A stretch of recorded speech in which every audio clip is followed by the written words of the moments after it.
Labdien! Ziniet, kas notika šodien, 5. februārī?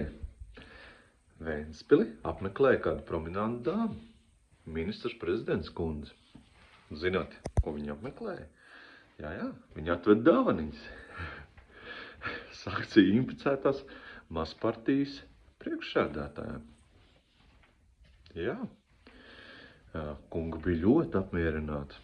Izrādās, tikšot noslēgt ostas reformu. Ventspilī tiks atgriezta ietekme brīvostas pārvaldē. Padomā būšot 2 vietas no 4. Sankcionētais varēs atkal izrīkot un rīkoties un darboties. Vispār jau vēsture atkārtojas. 11 gadus atpakaļ uz Ventspili šādu brauca kāda cita kundzīte. Viņai vienkārši matkrāsa bija savādāk.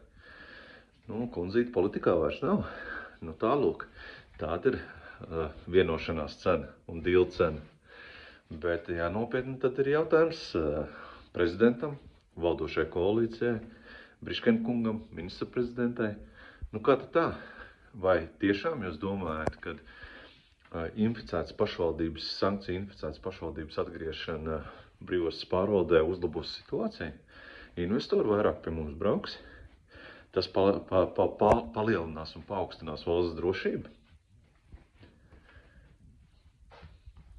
Atbildiet, kungi un kundzes, uz šo jautājumu. Paldies!